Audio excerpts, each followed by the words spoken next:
What do the Doors and David Bowie have in common? A love of German opera, as it turns out. Rather, Doors keyboardist Ray Manzarek and Bowie share a love of German opera. When the Doors were recording their first album, Manzarek brought in the original cast recording for the 1930s production Mahogany, a German opera with lyrics written by Bertolt Brecht, translated into English by Elizabeth Hauptmann, and put to music by Kurt Weill. The rest of the Doors weren't crazy about the song's melody, so they altered it, along with some of the verses. Given the song's foreign origins and the overwhelming success of the Doors' debut album, many fans believe the song was written by Jim Morrison himself. Real theater heads know that Brecht wrote a series of poems that were then transformed into a mini-opera in 1927, thanks to the help of Hauptmann and Weill. The short opera was a play about the decline of Germany's existing social classes and lasted only 45 minutes. The original performance of the would-be Doors song was by Lotte Lenya, a Viennese dancer and Weill's wife. In 1930, the opera Rise and Fall of the City of Mahogany was made, reusing several songs from the 1927 Mahogany, including the one performed by Lenya. From its inception as a German theater piece to its Doors revival, Bowie cover, and onwards, the song has been covered by countless artists. Fittingly, the song itself also goes under a wide variety of names. Moon Over Alabama, Moon of Alabama, Whiskey Bar, and of course, the title we will be using today to discuss the Bertolt Brecht and Kurt Weill classic on Cover Me, Alabama Song.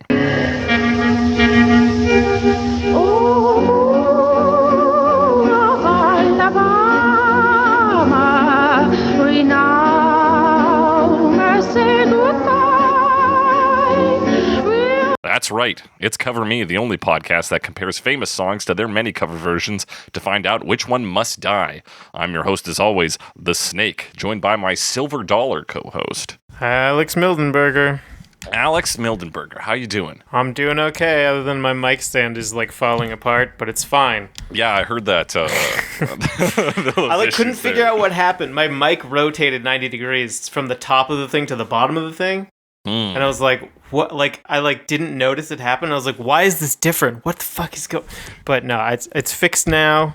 I actually ordered a new mic stand today. That's a bit longer, so I don't have to lean into this one. I can just sit back. I tell you, a good mic stand is something I am looking for in my future purchases. Ergonomics. I need those ergonomics. So I think it should be fine for now. Excellent. Alex, it's Bowie Me. I forgot to say that in the, I always put too much pressure on little fucking tricks and gimmicks I have to put into all these theme monks. It's Bowie Me. It is. We're recording today on Bowie's birthday. Oh, that's right. Yes, I saw there was a little video that his YouTube channel put out. Oh yeah. That just played some Bowie songs. It was like a 30 to 60 second long thing where it just was Bowie 75 because 75th would have been 75. Would have been his 75th birthday. They have a little promotional image that's the number 75 made out of lightning bolts. Yeah. Which is what the channel image is. And I didn't realize it was 75 until today, but it's been that for a while. Yeah, it's been that for a bit. I follow the David Bowie Twitter, of course, and it's the same branding there.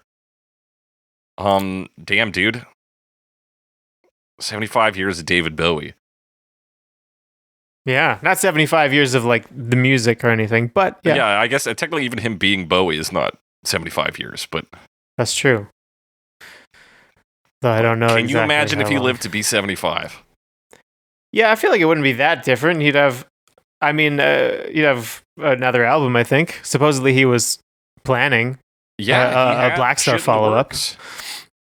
At the very least. At the very least. So there'd be more Bowie music. That would pretty much be the difference. I'm thinking Bowie and the pandemic. Do you think we would have got a live stream show? Oh, that might have been cool. It's very possible. It's very possible. I mean, he's not historically wasn't someone who would shy away from internet usage and no, not at all. Media trends. He's usually pretty on top of them. Yeah. So wouldn't be too surprised. Yeah. Another opening of Cover Me with what would have been. He could have been playing Assassin's Creed and he could have been doing live stream shows. Yeah, you never know. You never know with David Bowie. Yeah, he was a wild card right up to the end. Of course, we're not talking about a Bowie original this week. We're talking about what most people believe to be a Doors original, but is in fact German theater, baby. Yeah, a song I always also thought was just like a Doors song meant to sound polka-ish and kind of old school. And then I think because I got a book of sheet music of the Doors, and then this song was credited to someone else, and I think that's how I learned it was an older song. Yeah, I think I probably learned it from you. But I do remember hearing this song on the radio, the Doors version, and thinking it was very funny. It is a funny song, I think. Yeah, it's got a real, like, because it is, like, if we're going to look at these lyrics, there's not a lot to them. It's basically just about people looking to get drunk under the premise that they've lost their mother, I guess. But also maybe they're just alcoholics. Yeah. I mean, that seems to be part of it, or at least they're like sad. Obviously, its history is it was this like German or Austrian, I don't know how specific I need to be, opera. It was actually like when it was written was like Weimar Republic era, I believe. Right, that's correct. Yeah, so like between the world wars. So, and it was originally written in German. I didn't think to look up the like German version to see if you like directly translate it, if it's any different.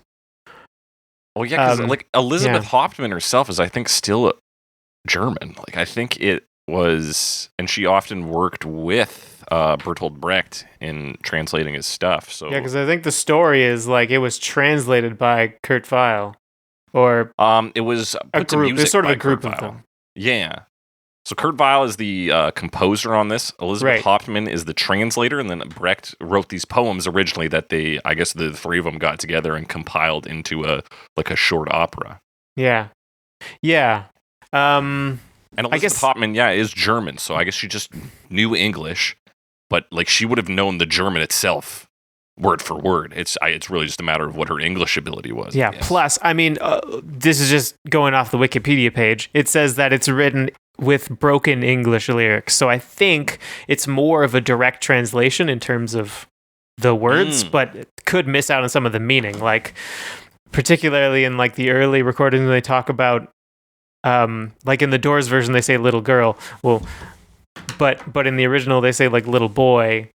Yeah, or sometimes pretty boy. Yeah, and it's like, what does that mean in the context of like 1920s Germany or Austria? Mm-hmm. I guess for that, we have to look at its context in the opera, what little context we can grab, which is that Lotte Lenya plays a prostitute in this scene.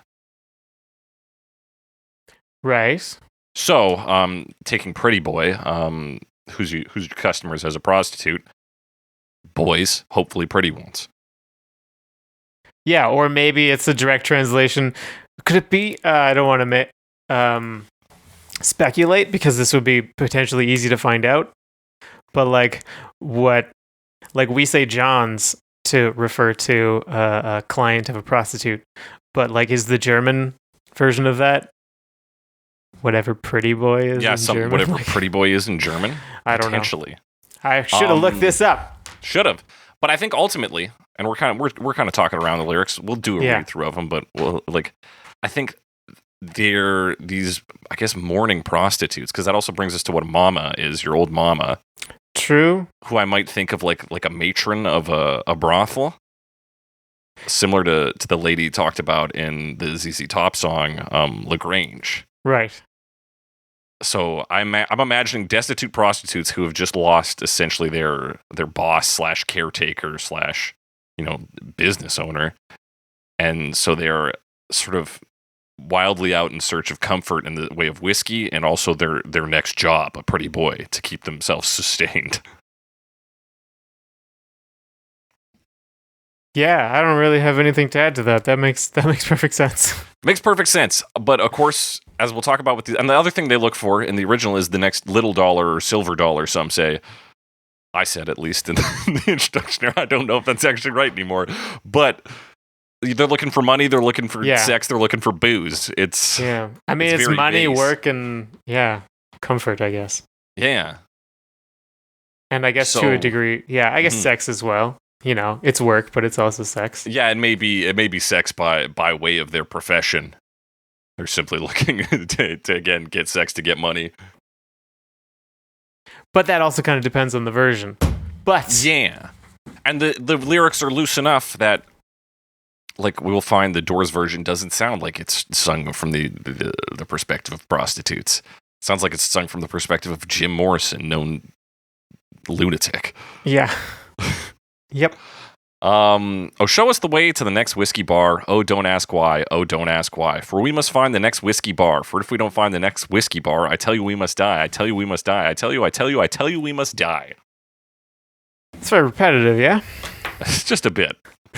I mean, really, all that's gone on so far is this like a very dramatic reading of like, I need alcohol, specifically whiskey, or like throw head back with hand on forehead, like I'll die.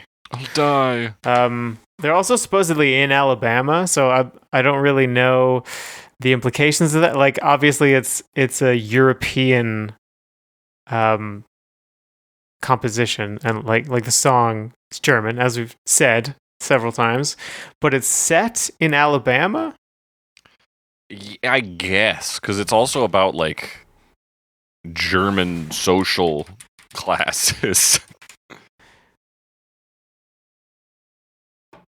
Hang on, I'm just because like so I don't know like how much the like Americanness is part of that, because it's supposed to be satirical, right? Right, and well, whiskey is very American. Yeah, so it seems like this kind of old West caricature almost. Mm-hmm. That might be something that if you weren't American, that you'd say, yeah, of course, Alabama has saloons and not much else. Whiskey and presumably brothels, and we're in Alabama in a place called Mahogany, but spelt weird. Yeah, spelt Germanly. Yeah. I actually don't know if the city's called Mahogany or if it's just the city of Mahogany. Like it's made out of mahogany. Yeah. Yeah. Also, what is that? I guess I feel like there's a lot of implications here and a lot of like historical meaning that I just don't know about. That is maybe possible. You might also just be grasping at straws here, man. True. I guess not in these lyrics, but like generally. Generally, yeah. I mean, I imagine it's given context by the opera itself. I'm sure if we see Lotte Lenya dancing and singing this and being dramatic, we go, of course. Yes, and it seems like maybe in context, they're really pushing the idea that this person is like lost, because it's all show me the way to this, to that, and we need to find it. But it's like, just a bar. You'll be able to find a bar, right? Yeah, you should go down a busy street. You will find a bar. Yeah. Does it need to be a whiskey bar? Most bars have whiskey. Did they in 1927? I don't fucking know. In Alabama? Probably. Probably, right? It's whiskey. Probably. I guess in Alabama in 1927, maybe also viewed as like, your Wild West, very sparse settlements. Probably more rural. Yeah, probably more rural. I don't know. But then how far is one whiskey bar from the other in that situation? These are questions we don't have the answer to. But I don't think we need them, is my argument for this. I think this song is all flavor. The flavor of whiskey. Yeah, basically. It's just like, let's call up some imagery. Let's call up a few things. Don't ask about our intentions for the whiskey bar, pretty girls, little boys, what have you. And we're in dire straits. If we don't get these things, we're going to die. And then, boom, your chorus. Oh, moon of Alabama, we now must say goodbye. We've lost our good old mama and must have whiskey. Oh, you know why. And that's it. Yeah. That's almost all the lyrics. Yeah. But it's a good chorus, I think. Because for reasons I don't fully understand, it's really good to sing along to. It's maybe only in some contexts. It's maybe just because I know dramatic. It is the theater piece, right? People love to sing along to musicals. And this one's nice and it's repetitive because you get the same lines twice in the chorus. Yeah. And it's easy and slow, and you get to put a lot of more feeling into it than you do actual singing quality into it. That's true. It is not difficult to sing. Not at all. And in fact, many people will take the approach of not singing it well, quote unquote, because that's not the purpose of this. Right. kind of a lament, or it's just explaining, hey, this is why we're sad. Yes. Let's drink. Let's drink. We've lost our good old mama, whoever that may be, your literal mother, a prostitute, hen, or any other means of person or even object. Somebody. Yeah. Or concept. I hate to be so loose with this, with our interpretation, but... Yeah, and I mean, there is a story here. Mm-hmm. It's just mostly not told in the lyrics. Yeah. That's exactly what it is. It's like the lyrics are meant to support everything else going on around it. They're just like a little hook to hang a portrait on, and the portrait is the dancing, the music, everything else. Yeah, although I don't know what German operas looked like in 1930. Well, I tell you what, they were short if they were 45 minutes long. True. I can give you their description from the program of the original, the 1927 Little Mahogany, or Mahogany Songspiel. Right, the short one.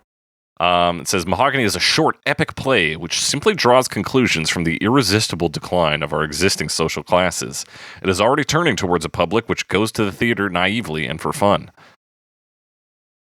Criticizing the audience, always a good way to get ahead. We do that here. We like to call our audience little idiots, little gremlins, little dumb fucks. Other people have charming names for their audience members. Yes, we're very vindictive towards our audience, but only behind their back. That's right. No, just kidding, guys. We love you. We'd never say anything bad about you, except that maybe y'all should leave more reviews and tell more of your friends about us. Oh. Sounds like a good idea to me. And the rest of the lyrics. What are the rest of the lyrics? Show me the way to the next... I'm looking at the Doors version, but it's Pretty Boy. Don't ask why. It claims to not be the Doors version, but it is the Doors version. I'm looking at on Genius, I'm looking at the Lotta Lenya version. Okay. Which she sang it quite a few times. As we'll discover when we come to the quote-unquote original version, we'll talk about it. It's not even the 1927 recording, so... Sorry, people. But one of the versions she did, and I'm kind of using her as the standard simply because she probably didn't deviate from the original script in her life, the original lyrics, because why would she? She sang it the first way, she's going to sing it that way the next time. So yeah, on hers it's, show us the way to the next pretty boy. Oh, don't ask why. Oh, don't ask why. For we must find the next pretty boy, for if we don't find the next pretty boy, again I tell you we must die. Take us to the thing. Where's the thing? If we don't get the thing, we're going to die. We're going to die. Throw your head back. The one after that is the next little dollar. Put your hand on your forehead. Yeah. Oh, I'll dramatic. Just die. And then, little dollar, which again could be like a language thing. What does little dollar imply as opposed to a big dollar? Just a strange direct translation of a thing that... Is it like a coin? I don't know. These are things we could know. This is not secret information. I feel like you and I have taken two different roads. I'm on the road of none of this matters and has no meaning, and you're on the road of like, there's got to be a reason it's a little dollar. And you might be right, Alex. Because there's a lot of that very literal, like in German they'll make a word by sticking a bunch of other words together, right? Sure. So whereas we'll have a whole word that only means the one thing, their version of that will be several words stuck together. So if you directly translate it, it's strange because you could translate all the sections individually, sort of thing. Mm-hmm. I might imagine little dollar is just little money. Just little money. We don't need a lot of money, just a little bit. Just need a little money. Hey, just a little money.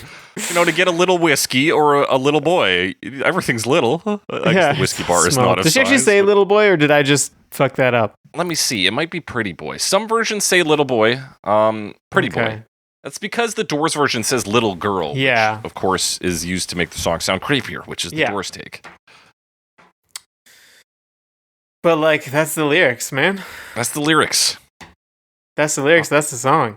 Well, that's the lyric part of the song. That is the lyric part of the song. So insightful, Alex. Way to go. And that's the episode. Thank y'all.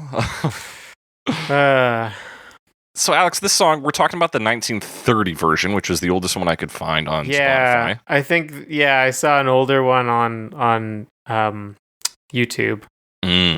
But it was pretty similar. Yeah, because it is Lotta Lenya on both versions, yeah. Although this one, I don't know about that 1927 one, but this one she shares space with some dudes. Yeah. So Kurt Weill has top billing on this one. He sure does. So does he sing I guess maybe we don't know. I wonder if he's just credited for the instrumentals. I thought, but no, that's Theo Maccaben's jazz orchestra. Yeah, jazz orchestra. You could just be crediting him in the sense that he did the compositions, right? Yeah. But maybe he is singing. So I'm not exactly sure, but there are several singers in this one. Maybe they're just other members of the Theo Maccaben jazz orchestra. Yeah, and Theo Maccaben is credited separately from his jazz band. Yeah, it's true. He might be the singer. It might be both him and Kurt Weill, because it seems to be... There's several voices. There's two dudes, and maybe the rest of the Theo Maccaben jazz fantasticum. But, I don't know. I mean, you got some dude singers, and you got Lotta Lenya. Yeah, and it's from, 1930, so it sounds like shit. Sounds like shit. I mean, this was pre-multitrack recording. I mean, I think even the next version we're going to talk about, it's not pre-multitrack, but it's before, multitrack was very popular. Right. I looked it up a little bit. I think there was multitrack recording devices in the late 50s, but they weren't very common. And then really the Beatles popularized, and the Beach Boys popularized using a lot of tracks. But the early Beach Boys and Beatles recordings use 2 or 3 track recording devices where it would be vocals on one, instruments on the other. But this is one track. Yeah. This is 1930 in the Weimar Republic. It's not super high tech necessarily. No. And also the instrumentation itself, besides being a jazz band, I guess. So but no big one. We're talking 1930s jazz band. Fucking 10 dudes there probably, but it's really, you get 10 dudes together to play some good old-fashioned polka rhythm. Yeah, it's a lot of oompa. Yeah. And a lot of kind of distant brass, because those early recordings, another thing, they favored a lot of brass because you could hear it, right? So you could mix it properly. But you have to move them far away from the microphone. Yeah. So yeah, it's that kind of sound. I would say it sounds better than Schoner's Gigolo. Yes. Seems to be higher quality than that. Maybe it's just been restored or something. But compared to that, it definitely has a little bit. It sounds a little better, or at least louder. Yeah. And I guess there are some interesting things going on, even in the simplicity. We talk about that brass there. So the first verse is kind of split into brass backing the vocal melody and then strings backing it in the flip section, which gives you sort of a roughness followed by a spookiness and then back again. When did the strings come in later, right? Yeah, on the I Tell You We Must Die. Right. Or the Oh Don't Ask Why. Yeah, and then shortly after that, oh no, and then it flips Lotta back. comes in on the chorus, right? Yeah, she comes in on the chorus. So we get a switching of the vocalists, I think, every chorus, right? Because then she takes the next verse. Yeah. And then on the chorus, we flip back to the dudes. So there's a lot of flipping back and forth to generate musical interest here, I guess. Yeah, and I guess presumably tell the story if they're performing on a stage. But it's tough to say what exactly is happening. Yeah, but the way they do that verse is oh, tell me where to find the whiskey bar. And that's kind of roughly saying, and you got the horn backing that, doing these really rough. And then it cuts to the smoother section of Oh, don't ask why. And that's where the strings back instead. Okay. And then it flips back. So, and that also sounds like some musical theater shit. It does. I mean, this is considered opera, and I mean, you can hear in Lotta's vocals when she takes over, it's super old school. You get that kind of high vibrato, Moon of Alabama. know? Like, yeah, buddy. Like this like old school like Disney movie sound, you know? I mean, Disney movies that were made kind of around the same time. Yeah, that would be like Snow White. Like, yeah. So just like the old ones. And that was just like an older singing style, kind of early amplified singing, I guess. Yeah. Or at least recorded singing. Yeah, so she does that, and then at the end of the chorus, she does like a little, again, like a theater thing, like a little bit of talk singing. Right, and then she sounds so, I guess, Austrian, but like, you know, German. Like suddenly you get this like heavy accent in. Oh, you know why? Like, oh, you know why? Like very heavy when she actually starts to sing. Yeah, because I guess like the operatic singing style kind of covers up any accent. It just sounds stylistic more than anything. Yeah, I mean, a lot of people kind of lose the heavy accent. So they say. In singing, I don't really know where that comes from. I have been told that singing is like a different part of your brain or something. Maybe that's just internet pop science and it's bullshit. Maybe. But that is one thing I have heard. Well, it's the diaphragm. You sing with the diaphragm. Right. So. You don't sing with the brain. You sing with the diaphragm. There you go, baby. Trying to think if that means anything. I don't think it does. Yeah, no. And a lot of keeps singing for a while. She sings another verse. Yeah, she takes that verse. I think we get like some.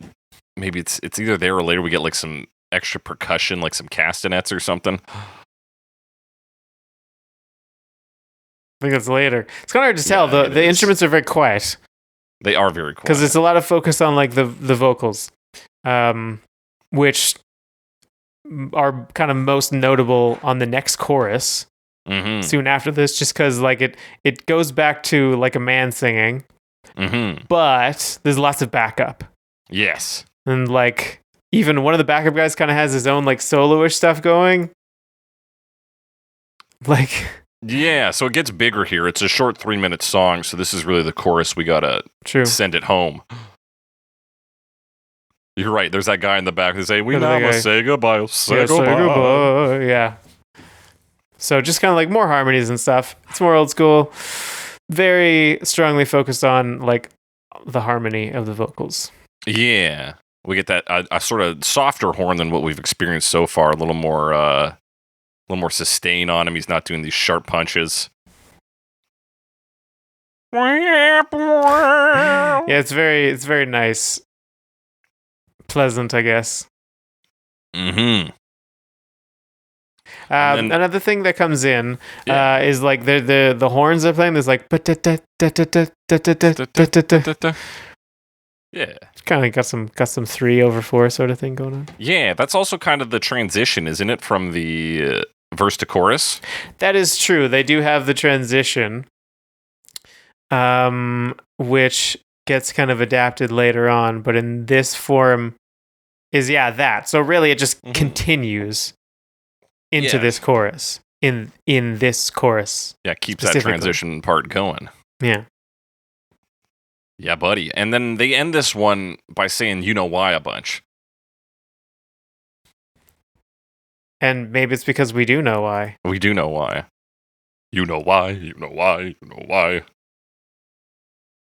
And that's your theater production of you know why? Because I mean, Alabama song. Yeah, well, that's sort of just the way I just listened to them saying it again, and it's like, I don't know, it's just like a musical theater thing to just like repeat a line quickly like that. I don't know why, but almost, I don't know, just like so someone has something to do instead of just standing around, maybe. Yeah, also kind of similar to the Village People's version of Shoner Gigolo. Where they go, Gigolo, Gigolo. Gigolo, Gigolo. It is very similar to that. I forgot about that one. Gigolo, Gigolo, Gigolo. People, check out our episode of Shoner Gigolo, a song you probably might have heard, but would not know the original. But not necessarily in the original language. Yeah. Speaking of ones that aren't in this poem's original language, should we get into the cover versions? All of them.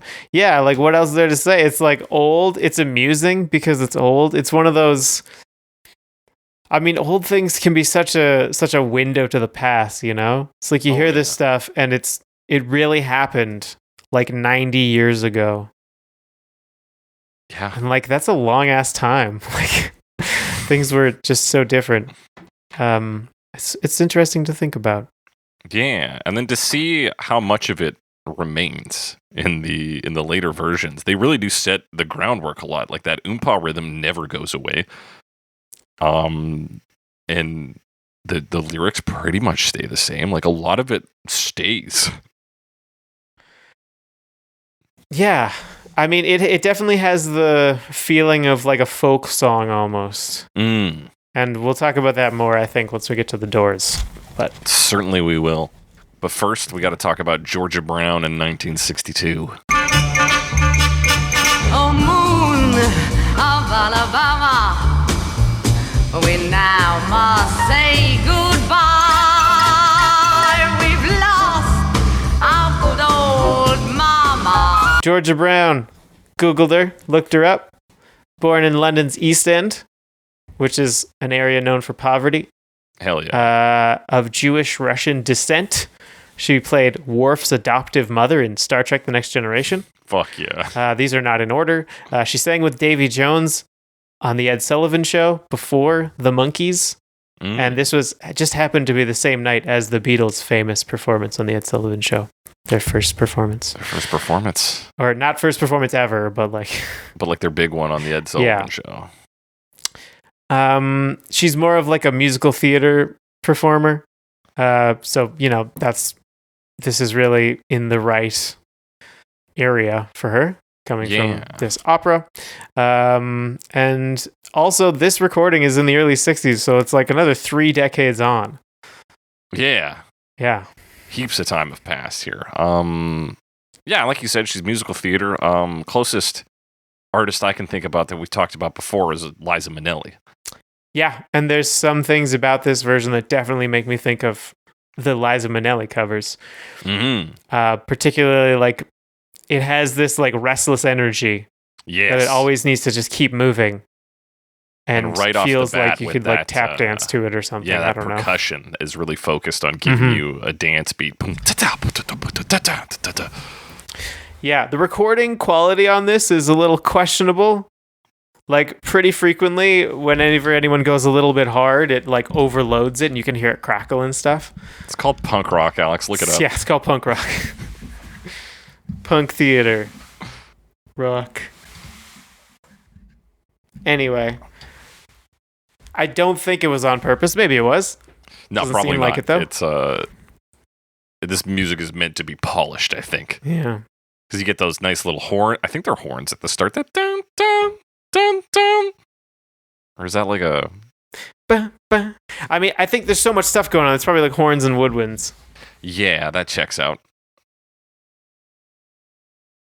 And like some bass, but yeah, so much percussion to the point where like the verses are like just percussion. Yeah, she does the similar instrumental switch that happens in the first one on the verses, where she goes to the "Oh Don't Ask Why" stuff. You get that bass in there real quick. It goes boom, boom, boom, boom. Yeah, and like, it's like drums going like. Yeah, the drums are guiding this like the whole time, and then once it gets to that second part, it just like. And like the drums at a cymbal, and yeah, like the big double bass comes in, boom, boom, boom. Yeah. Like, so it's quite a rhythm. This one is the one that like drops the oompa. That's maybe the only one that does. But yeah, the other ones don't. Not entirely anyway. This one compared to the other ones really just like pretty much drops the entire original arrangement.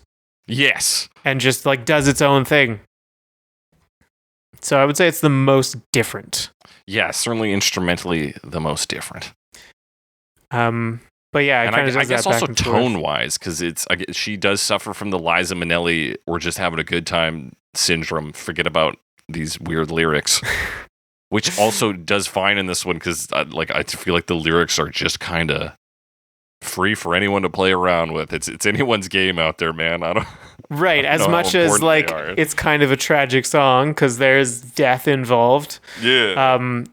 One of the main points of it is like forgetting about it. So like if it is party time all the time, yeah, let's forget about the bad things by partying all the time. Yeah. You know? So it kind of does that.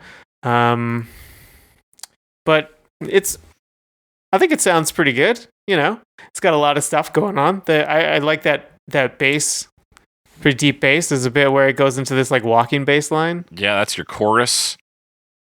Yes, it is. And then certainly a broader arrangement. Yeah, there's like woodwind. I think there's some kind of vibraphone. Yeah, something like that.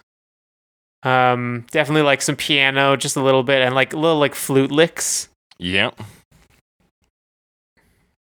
And sort of like builds into bigger horns as it goes. Yeah. Stuff we come to expect. But definitely, it's old school, which is cool. Yeah, and after you establish the first verse and chorus, it's really just the same thing again. Yes, which is pretty normal. And this one, she says, we must have boys. Yes. I listed the things she needs for the whiskey. Whiskey, money, and boys. A little bit of whiskey, a little bit of money, maybe a lot of boys. I don't know. Whole lot of boys. But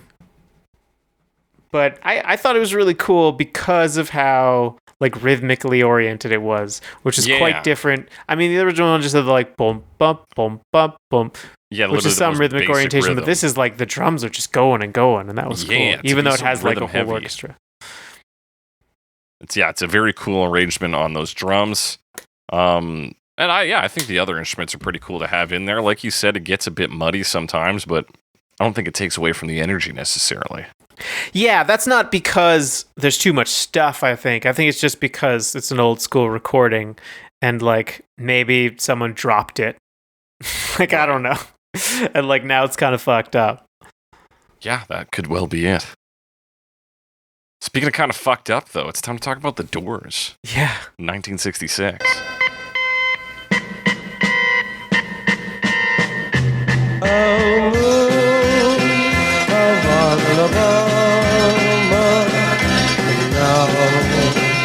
Say goodbye. Yeah, let's talk about the Doors. What's up with the Doors? This, obviously, the one I've heard. We've already discussed it. First one I heard. Really, the only one I knew before this. Yeah. Actually, I knew of some of the live performances David Bowie does of Alabama Song. Yeah, I'd heard of it, but I hadn't really listened to it. We'll get into that. The Doors bring it a little closer to the original because they really focus hard on that bump, bop, bop. Yeah. Oompa rhythm, and it's like just very, very prominent, obviously, in this song, and like and crunchy because they play it on this like organ. Yeah. And it's cool sound. Yeah, Ray Manzarek here playing you. an organ, keyboard, bass, and a marxophone, which is a communist keyboard. Exactly. It's a fretless zither. Does that help? Yeah. No, I looked it up. It's kind of like an auto harp, but you don't pluck it. You play with little metal hammers. Yeah, it gets played with little metal hammers. Yeah, it's like he made an auto harp into a piano, basically. Yeah. So if that makes sense, zithers are not an instrument I know a whole lot about. Other than I think an auto harp is technically a zither, but I'm not sure. Yeah, I looked at zither and I was like, that's basically just a weird guitar. Yeah. Like it's got a little hole in it. Crossed with a harp. Crossed with a harp, yeah. It's like... Yeah, so like the way they work is there'll be groups of strings and you sort of play them to get like... It's strung with groups of like 3 strings, I think, and like one will be the fundamental and then each one is like a chord so you can like pluck... individual strings, I guess, if you want to, but it's also fairly easy to strum a chord because they're just tuned and they're right next to each other. And then I think the auto harp takes that one step further in that there are like buttons you can press to change the chords and to play the chords in different ways. But I don't know the mechanics of it all that well. Anyway. Also, there are frets involved on these zithers, I guess. Sometimes, unless it's not on this one. And yeah, so he's playing that. It comes in a little later on. But I think in this one, what they're really leaning into is the kind of... They're treating it like this old German folk tune, I think. Mm-hmm. That seems to be their approach. And it really has a sound when they perform it of like bar singing, you know? Especially the chorus. You know, we're all singing together. Yeah. Just because we're all sad at this bar, you know? Yeah, I get some of that vibe to it. There's a big emphasis on that oompa, which I guess gives you that German folk vibe. Like you said, the group singing element. And then I think it's also just filtered naturally through the Doors sort of mysticism / spooky American vibe, which gives this the air of something much more malicious. Yeah, and it doesn't help or hurt. I mean, it supports that, let's say, that they changed the lyric to Little Girl, which is like, you know, in with the context of history, seems pretty creepy coming out of someone like Jim Morrison. Yeah. Because it's probably more literal than we would like it to be. Yeah, and it brings, and coupled with "Don't Ask Us Why," like, yeah, it's pretty fucking grim.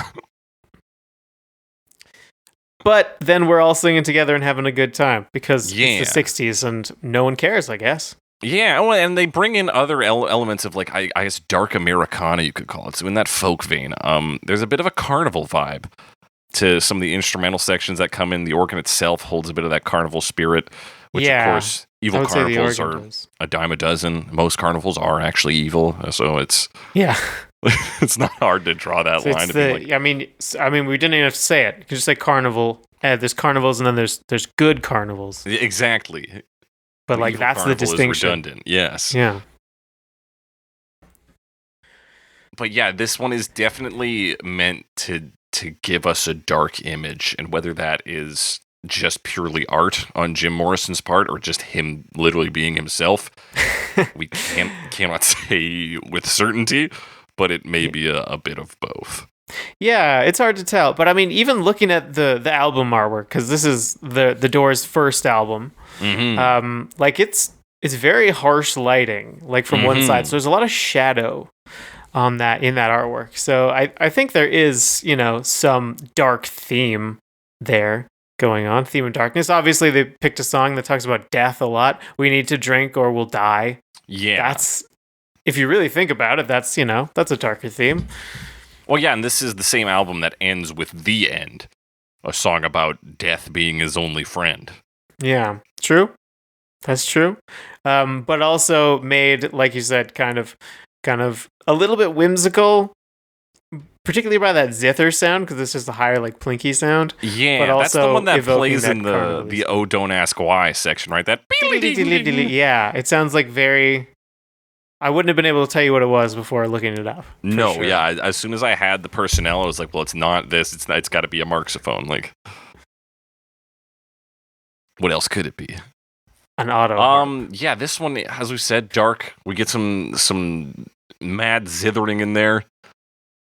What else is unique about this one? Wanting to sing along? Yeah, you want to sing along, and we're primed for it with that organ. Also has carnival and also like just a hint of like baseball in it. Maybe they're really pushing the Americanness. Maybe, but pulling into that folk idea of like we're all in this together in this dark quest for whiskey and and we're all singing together in this pub or whatever. Yeah, so we get primed for it by that solo organ, which is our bridge from verse to chorus. I forgot to bring that up. Yes, the transition. That is very cool too, where they sort of build the chord but like downwards. Yeah. So it's kind of stretching out the transition as compared to the original, doing something similar but quite different and really drawing attention to it. And it's cool. Yeah. They give it a lot of space. You get just a bit of snare drum to back it through there. And there's like so much focus on it. It's like, oh, we're ready for the chorus. By the time that, ends, we're ready to sing the chorus. Yes. Like it really psychs you up. It kind of serves as a pre-chorus, but there's no lyrics. Yeah, it's a wordless pre-chorus. Yeah. And then that chorus explodes in a sort of drunken manner. We get that zither again almost doing like an oompa, but because of how it zithers to and thither, like it comes off with a bit of an odd rhythm on it. It's kind of a weird sound. It sounds like, I mean, it's hammers, like little hammers, but it's like many strings being struck very quickly. Yeah. And like sometimes the same one maybe, but not always. And I don't think he's just playing, maybe he's doing like a trill or something. I don't know. Yeah, I don't know what the instrument sounds like on its own. And it speaks to that like harp effect where they all seem to kind of come together. So it's almost like it's two notes, but there's just like almost an echoing around everyone. It's a very weird effect. It's very bouncy. Mm-hmm. And that's the other, I guess that's the other reason I think they emphasize the oompa in so many different ways, because you also get it in this chorus, is that has a bit of like a drunken gait to it. And Sure, you can kind of sway. Mm-hmm. And that's probably the easiest thing to do. You might be able to like foxtrot or something, but I'm not sure. Yeah, and you get those two chorus repetitions each time, right? So on the second one, it feels like everybody's joining in. Yeah, it's like, here's a reminder, and here's the chorus. Yeah. And it double tracks him. So I think it's all Jim Morrison, but it does sound like a group. Yeah, we got Robbie Krieger and John Densmore credited with backing vocals, along with Paul Rothchild. Okay, well, then I don't know what and Ray Manzarek. So everybody. So it's everybody. Yeah, okay. Who's Paul Rothchild? Producer. Sure. Producer. And then, of course, you get that, and then we get primed for the verse with that same sort of instrumental. We get it hitting hard. We get the oompa in. It is a real, like, you could see somebody sitting down at the bar and being like, all right, everybody, let's play Alabama song. Boom, bum, boom, dum, dum. And everybody smiles and nods because they know it, and then you lift their pint. You lift your puts pint. Their arms around each other's shoulders and sings while holding their pint in the air. Yeah. And then with the Doors performance, it has that real, like what edgy TV shows do now, where there would be, like, horrific acts happening either in or around this bar. If you took the camera out while this song is playing, and it's like, oh my, all this drunken revelry is actually quite evil. How edgy. And you'd go, geez, wow. Sure, I believe it. That's showing the contrast between the fun singing and the person getting beat up or whatever. Yeah. And take your word for it. I don't watch a lot of modern shows. Sure, Alex, but I mean that concept. Yeah, I've seen it. I've seen it happen. I know what you're talking about. Have you seen a show since the year 2000? Then you've probably seen what I'm talking about. Not as many as I probably should have. There's no real quota anyone needs to hit. I think. Yeah, I haven't been reaching my Netflix quota for the month. I need to really pick it up. You got to buckle in there, sit down. Anything else on this one, Alex? Not really. I mean, it's still a simple song. They just made it a little more bar singable. Bar singable. We also get that like organ arpeggio in the ending chorus around like the 3-minute mark. Yeah, very Ray Manzarek. And a very definite ending on this one. No repetitions of You Know Why, just one big single one. And just was a ba-da-ba-ba, and then we're done. Dun, boom. And yeah, and it gives you that ending as one that you could just loop. Ba-da-ba-ba. Boom, boom, boom, boom, boom, boom, boom. Like, that's true. Yeah, you could just jump into another one. So yeah, they've transformed it from a theater piece into a folk bar song with malintent. A little bit of Jim Morrison darkness there. Anything else on this one, Alex? No, because it's time to talk about David Bowie. It is. The year 1978 when he recorded this. I don't think it actually came out until 1980. Oh, Alabama, it's time to say goodbye. And he put it on a single. So it was released as a single, and I believe the version I have in the playlist is that single, which was paired with an acoustic version of Space Oddity. Yeah, so this one made it much less singable, just because it's hard to follow. Yeah, we rip back into theater, but, a la David Bowie style. Yeah, a little more like avant-garde theater. Yes. And not to mention, this is the late 70s. This is Berlin era David Bowie. That's so there's a lot of like heavier guitars and synthesizers and stuff and like harsh, weird drums. So there's some similarities to the Georgia Brown version in that way, but it's not similar actually. Like just conceptually. Yeah, conceptually, it's we get a reliance on rhythm, but where with Georgia Brown, it's actually to give us something to dance to. Yeah. This song is built to disrupt us in David Bowie's hands. Yeah. It's wild. And it was kind of a wild part of his life. Yeah. I watched a more recent live performance of this, and he said, like, I used to sing this song in my apartment in Berlin every morning at breakfast. Like, so he used to sing it a lot, and then he recorded it. Yeah. And it's worth pointing out that he didn't do this because he's a Doors fan. Although I imagine he must have heard the Doors version. Yeah. But because he's a little theater nerd. Because I did watch a video where he introduced, he's like, here's a little Bertolt Brecht number.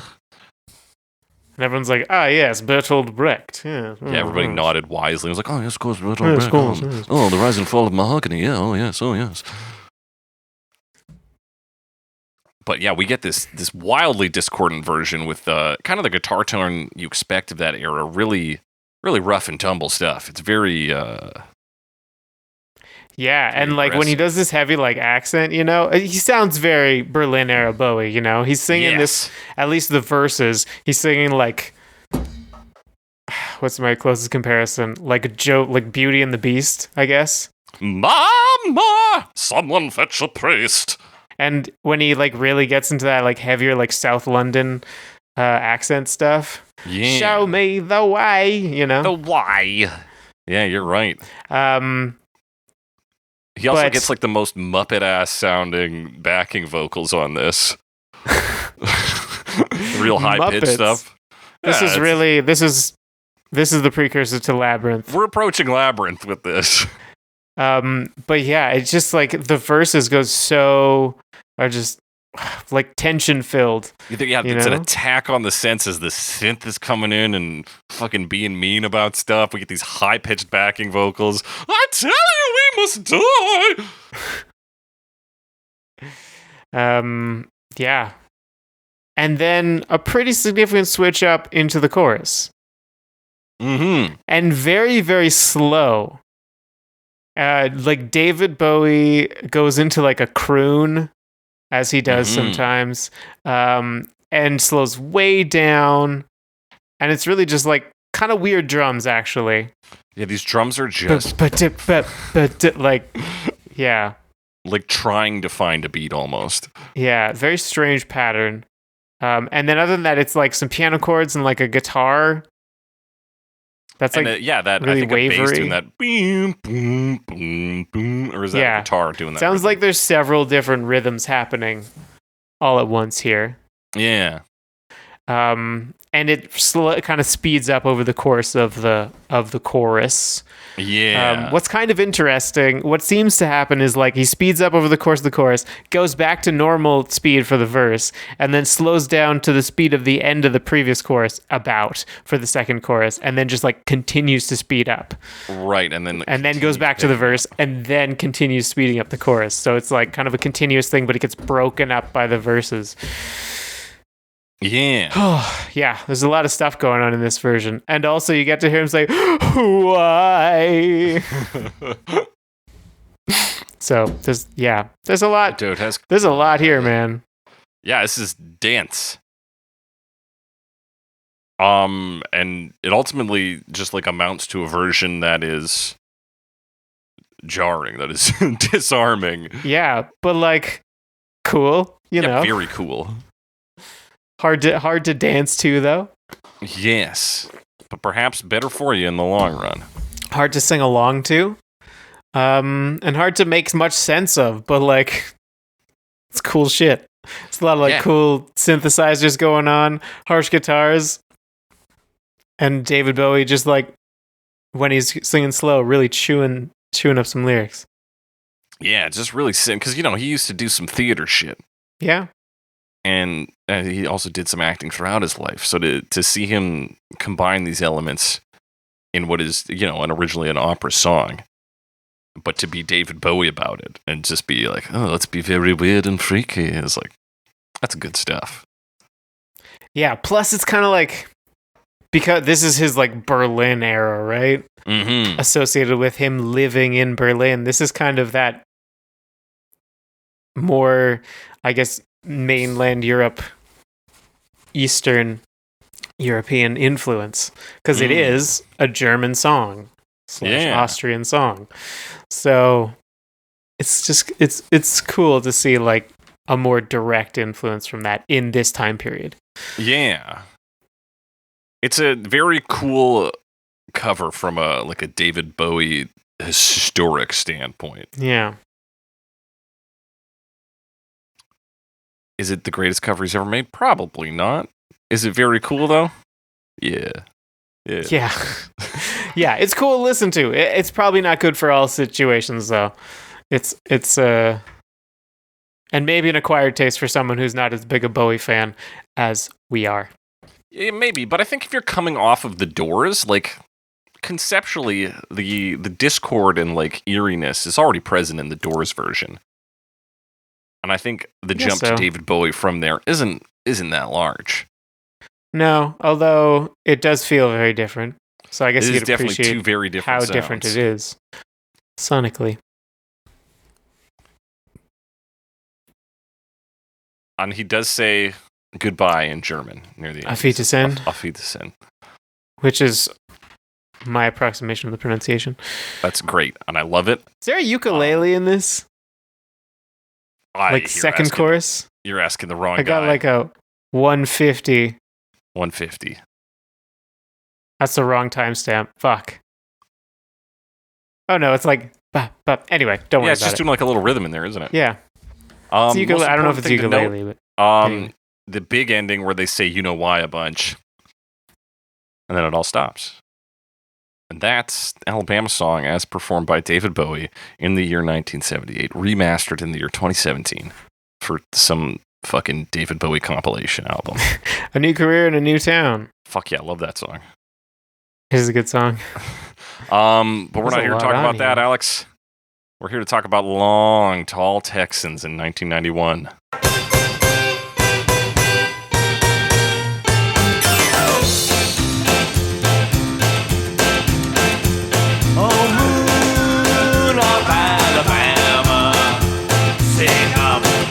Yeah, this is an interesting group. They're British, despite their claims to be remotely Texans. Texan. Not even a little bit. They emerged out of one of, I think, the various, maybe there was just one. We've talked about it, like it's come up before, like rockabilly fads in the UK. So they're a rockabilly group, but they get called psychobilly, which is basically punk rockabilly or rockabilly punk. Yeah. Depending on what order you want to put it in. Like they're a little more socially conscious sometimes. You know, I was looking them up. For example, the song I noticed, they have a song called Get Back, Wet Back, which is presumably satirical. One would hope. Yeah, one would hope. That's my example of a song I would more associate with like a punk band. Yeah. Okay. Yeah. Long Tall Texans. They had a big, long fucking biography on their page that I couldn't They get did. through. It talked about a bunch of people dying, but I think none of them were band members. I think they were mostly like people they knew or like colleagues kind of thing that maybe influenced them. But I like it said like none of them made it out of the 80s, but it was not referring to any of the band members because the band obviously was still going. This is made 95, it out of the 80s, yeah. And like I think they're still going. Yeah. Their website's still up, which is more than I can say about some groups we're going to talk about. Is a fact. These fellas from Brighton pretending to be Texan. Yeah, and like they don't sound Texan, I don't think. They said like the very beginning of the song makes me think of London Calling for one. Oh yeah, it's like the same rhythm. Yeah. You know what? There is also a part of this song, not to jump too far ahead, but they played Stairway to Heaven. Did they play Stairway to Heaven? At 2:45. I missed that entirely. Oh, fuck, they do. There's a couple things in here. Maybe it's just supposed to be like stuff you might hear in public, because this one really pushes like the bar song feeling, but it's more of like a saloon song because they're rockabilly sound. Yeah, and then they're also their lyric change, which I find questionable, is that they must have whiskey once in a while. Right. Yeah, I mean, you gotta have it sometimes, right? Sometimes you gotta have whiskey. You don't overdo it. No. I mean, our mom's dead, yeah, sure, but just once in a while. Just say sometimes. Warm you up a bit or whatever. The other thing, I mean, the other thing that points to them being like more of a punk vein group is they're just like kind of fucking with the lyrics, just like not really caring which word goes with which setup goes with which payoff kind of thing. Right, yeah, just as long mixing as and matching. It fits the meter. Yeah. Another thing that reminded me of The Clash specifically is just like the way his voice sounds. Right, it's got that rough and tumble quality to it. Yeah, but like kind of the timbre of it reminds me of The Clash. Like he seems British because of that to me, even though he doesn't sing with like an accent or anything or a stronger I accent. I can see that as like a British punk. Yeah, so I don't know if it's actually a British thing, but because it makes me think of The Clash, it makes me think of, Britain. So yeah, it's an interesting group. I didn't really say this before, but it's a Doors cover. Yeah, oh yeah. It's really going in that vein. They really got that, like, I guess, strong backbeat, like the Doors have, which because the Doors accented with like the organ and stuff, and this one has like a guitar strum and then the drums playing there. Mm-hmm. And yeah, what else? They got a stand-up bass, a double bass. They do? That they're quite proud of. That was something they mentioned in there. That was like the first thing mentioned in their bio. Double bass. Which is, I guess, where you get more of that Billy element in there, as opposed to just Psycho. Yeah, a lot of these, like the Stray Cats, a similar group. Right. I think from a similar time, also had a similar lineup. I think they're both trios, even. I'd have to look that up. Alex making wild claims on the podcast today. Who can remember? I mean, it's the Stray Cats. I know like one Stray Cats song. And it's only because of a Japanese video game. Oh, okay. I know 2 Stray Cats songs. I don't really know the Stray Cats strut. I think I know that one from the DS Guitar Hero game. Oh. The song Rock This Town. Yeah, okay. Was in Elite Beat Agents. Elite Beat Agents, also a DS rhythm game. Yeah. Rhythm games on the DS. What the heck, huh? Yeah. That's a topic for don't have anything else to say about that. A different podcast. This one's pretty straightforward. Like you mentioned, it's got that London Calling rhythm, weirdly enough. Yeah. Bit of that British punk vibe. You get your backing vocals that are in that punk rock vein where they're enthusiastic but not necessarily in tune or in line or in harmony, but they are present, and we'd love that. Yeah, and then there's 2 points at least. I was going to say 1, but because you mentioned the Stairway to Heaven, 2 points where they just like bring in other songs. Yeah. So the first one, I don't know what the tune is called. I was looking up like carnival tunes. Oh yeah, yeah. I don't know the name of it. I looked up like 20 carnival tunes, and it was a bunch of stuff, and none of it was that. It was like yakety sax. Like no. The Entertainer, all that stuff. But I don't know the name of this tune. So it plays that on what is probably not a fretless zither. No. But kind of sounds like one. Yeah. Something like, mimicking it. Yeah. Harpsichord type sound. And it's 95, so it's probably just a synthesizer. Silver dollar is said in this one. I'm vindicated. There you go. So as long as someone says it, right? That's right. And then, like you said, they play a little bit of Stairway to Heaven. That's right. The very beginning of Stairway to Heaven. So why? I don't know. But maybe it's part of the singing together thing, because I imagine Stairway to Heaven would have been a pretty common song to hear in a bar at this point in time. I think you've keyed into that this is really a pub band. Yeah. because I'm listening to this song, I'm listening to this version, pretty good, but it really demands the context of a bunch of other people around and, food and or drink right near you. Yeah, which is inherited from the Doors version, but it feels a little more present in this one. Yeah. The Doors version is almost the theater version of that vibe, whereas this is the one-to-one. Like it's a bar, but like there's only 3 walls and yeah, it's just a bar and some stools and everyone's like sitting but cheating out, so they're facing the audience. Exactly, except Jim Morrison is facing backwards on stage because he's shy at this point still. Right. Even though he's got his dick out for some reason. Yeah, exactly.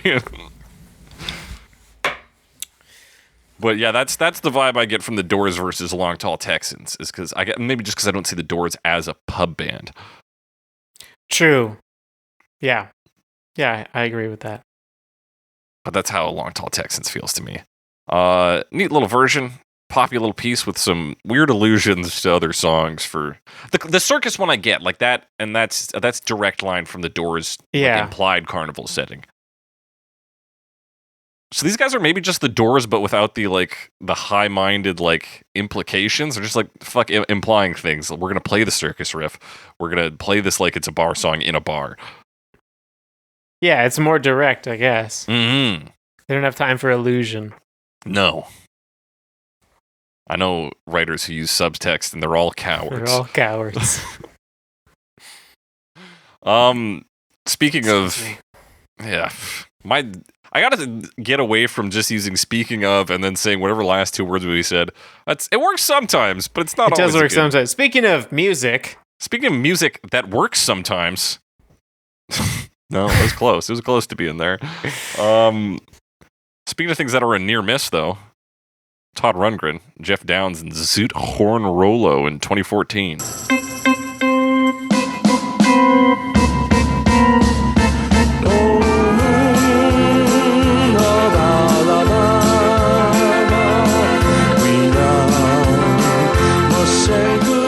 Yeah, it's quite a lineup.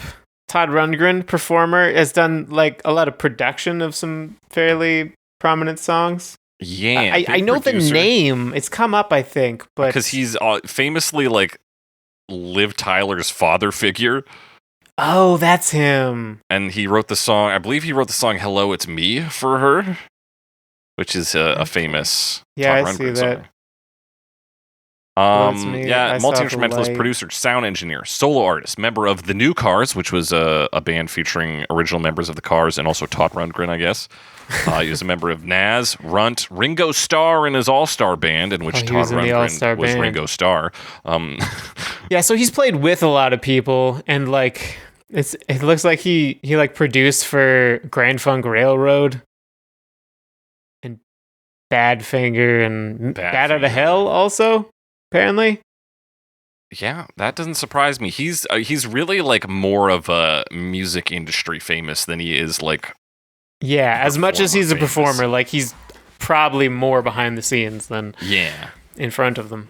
But not to discount his skills, because he's done some pretty big work. But just in terms of face value, you might not know him just because he's Todd Rundgren. Yeah, for us, it's that sounds like a vaguely familiar name.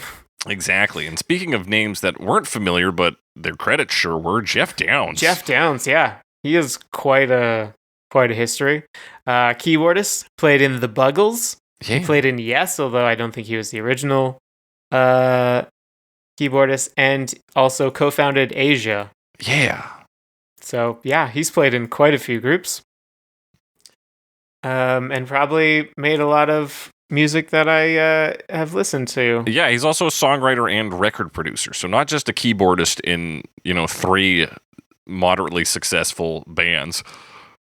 One being a supergroup retroactively, I think. Is Asia a supergroup because they all went on to do things later, or are they actually a supergroup? No, I think they came together afterwards. And okay, so it was King a bunch Crimson. Of guys from with these prog rock groups. Yeah, got together and made Asia.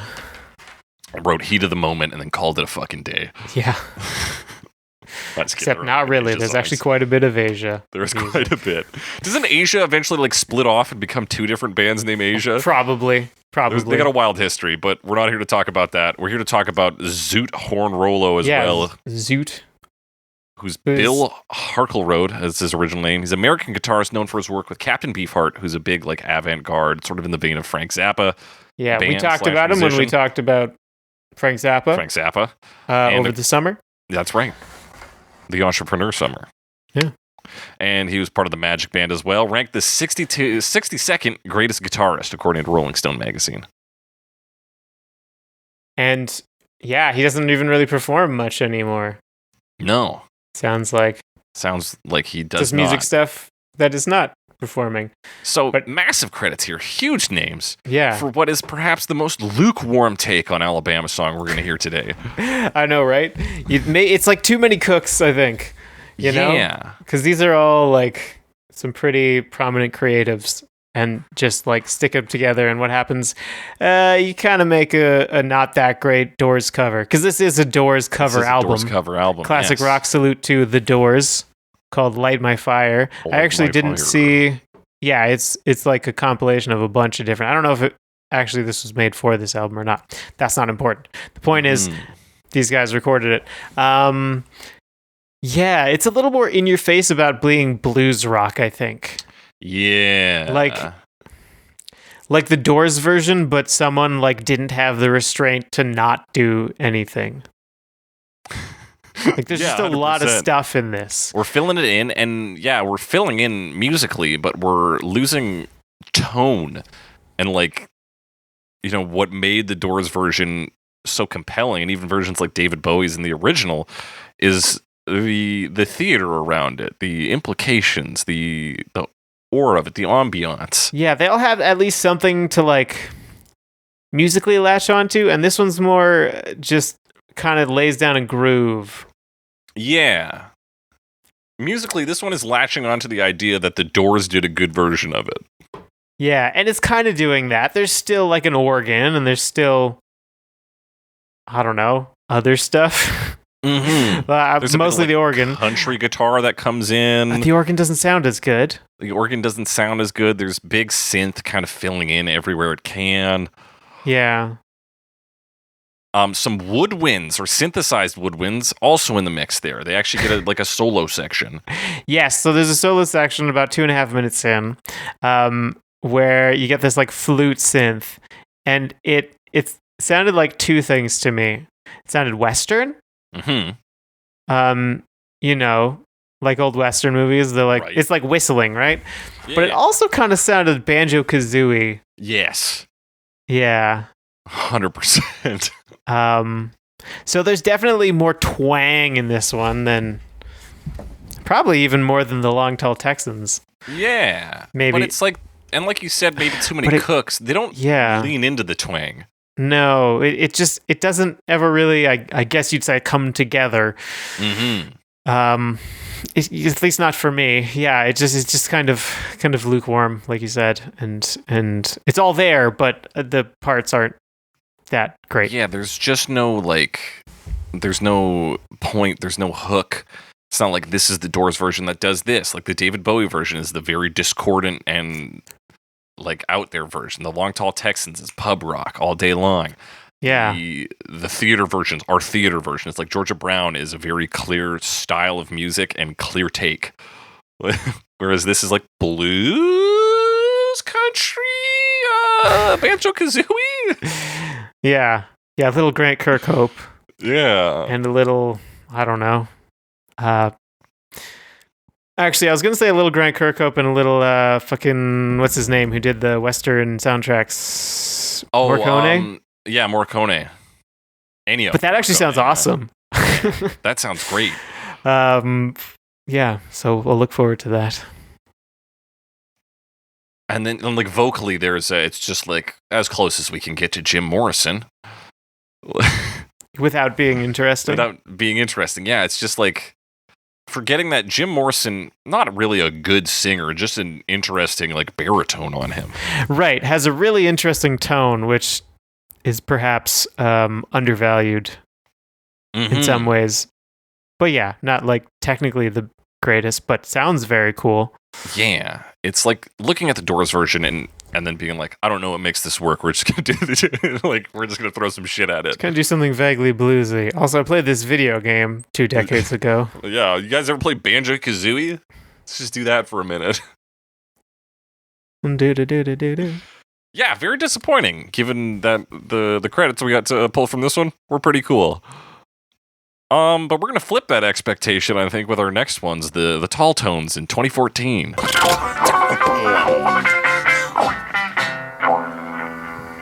Go moon of Alabama, we know. Yes, the Talltones. Just some dudes. It's just some dudes. Looked up. I mean, you look them up on Facebook, and their group picture covers all their faces. It's just a bunch of guys with orange cylinders on their heads. Yeah, but not like your Devo cylinders. No, they're not hats. They're not the whatever they are. They have like buckets. They got like buckets on their heads. Yeah, Devo hats. They look like terraced hills, kind of. Yeah. Anyway, Devo hats. Devo hats have a name. I forget what they are. The Talltones describe themselves as trashy. Let's try that again. Trashy, weird vocal versions of great songs, and between pop and jazz. Also, their site is dead. Talltones.net. Rest in peace, Talltones.net. And I didn't actually check their Facebook page. They updated on September 22nd, 2020. Hey. I'm pretty sure they're German. Yeah, I think they're from Austria. Their updates are in German, so Austria. Yep, that sounds right. Yeah. Right, you could tell because of their accents. Yeah, boy. When they're singing, or I think on like Discogs or secondhand songs, it was like Austrian horn trio or something. Yeah, and well, it's a trio. It's like, I mean, there's a picture of them as a trio. It's a guy with a guitar, a guy with a double bass, and then a guy with a trumpet. But they have those bins on their head, so he's like holding the trumpet up to the bin. It's kind of amusing. Hell yeah. Oh, there's their faces when they're performing. Yeah, that makes sense.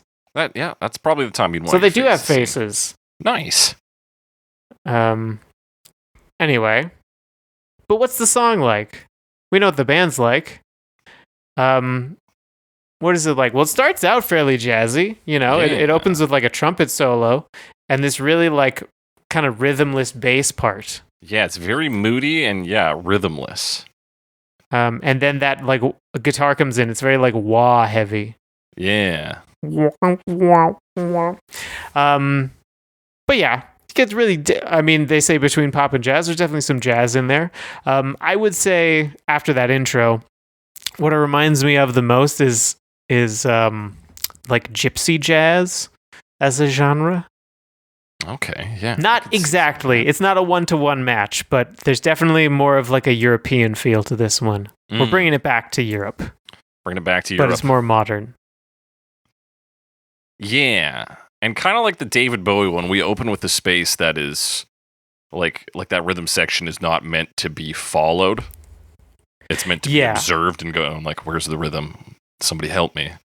Yeah, and they come in with like a stronger rhythm later on. Yeah. But that's kind of like they're just setting it up even before the lyrics. Yeah.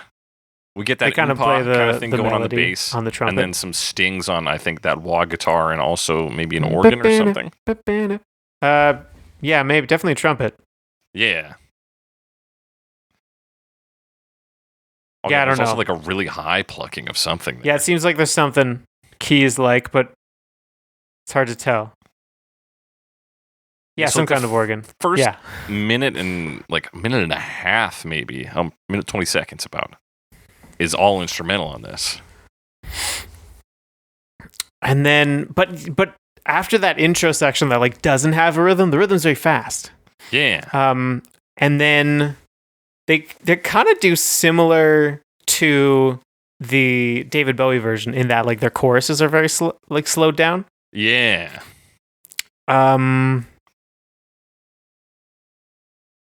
And yeah, like what else? His vocals are very croaky.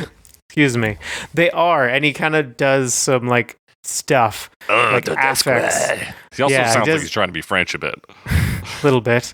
Because he kind of has, I guess I could call them creative vocalizations, but it's really just like he'll go into like this falsetto rasp or like a low growl at times, just to kind of be a little bit like, oh, you know, and low and high.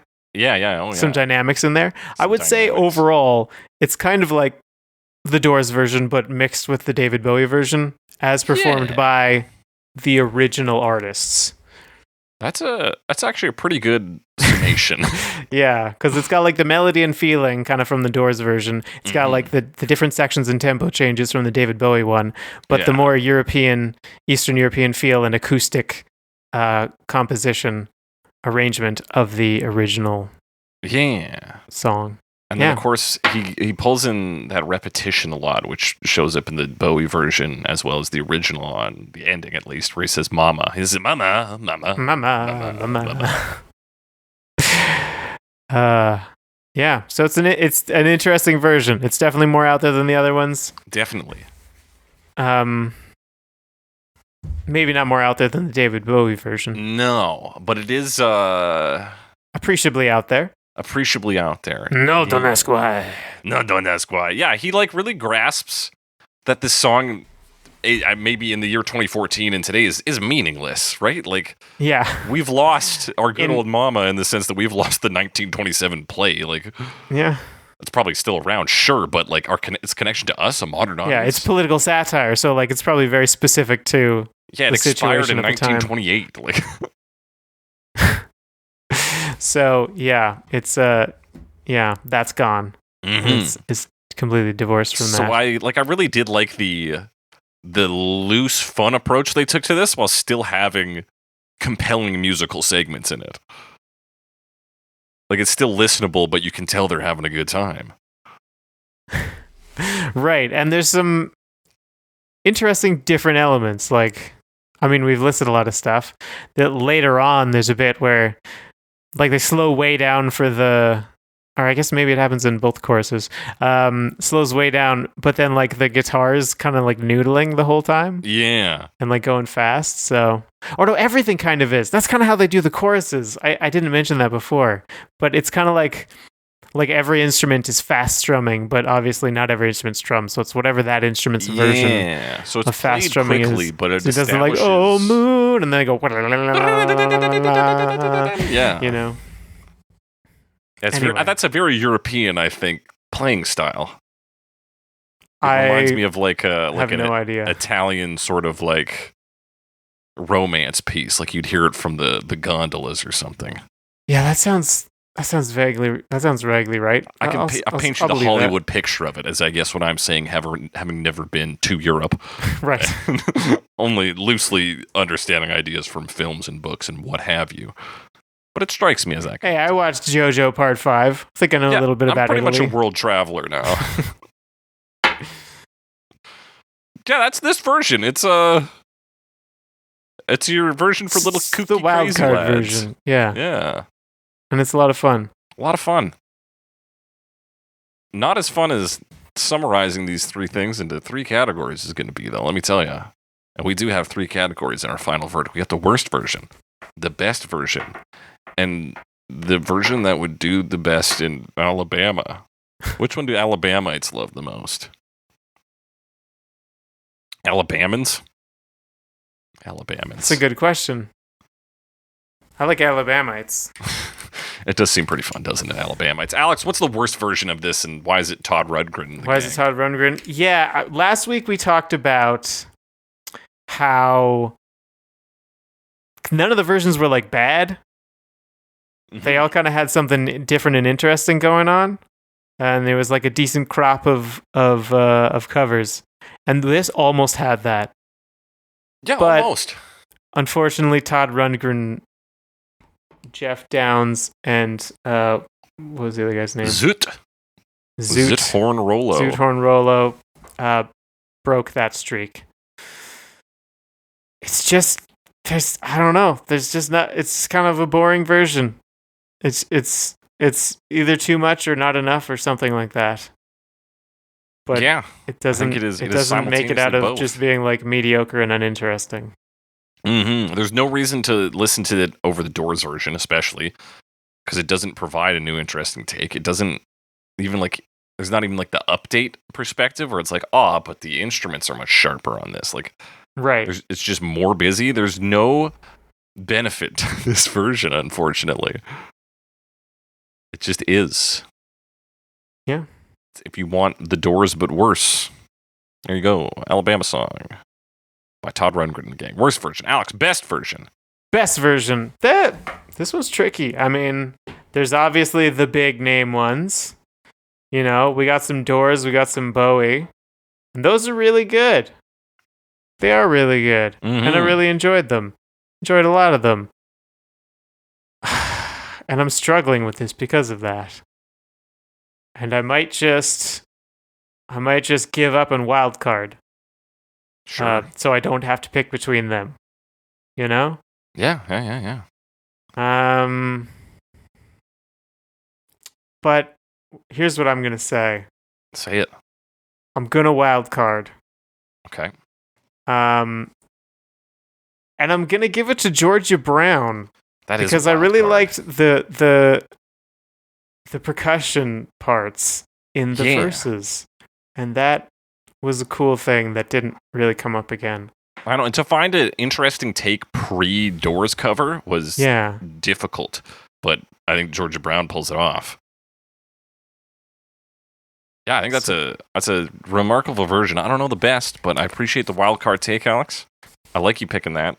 I'm also not going to pick the Doors or David Bowie for the best, because I think there's something spiritually strong in the Talltones and their sort of devil-may-care attitude about this cover that I think just lines up with my vision of the song in some way more than any other take. And I like that they play it fast and loose. I like that they play with the tempo wild and crazy, and that they have this sort of, like you said, Eastern European, like acoustic bass point to play that all out from.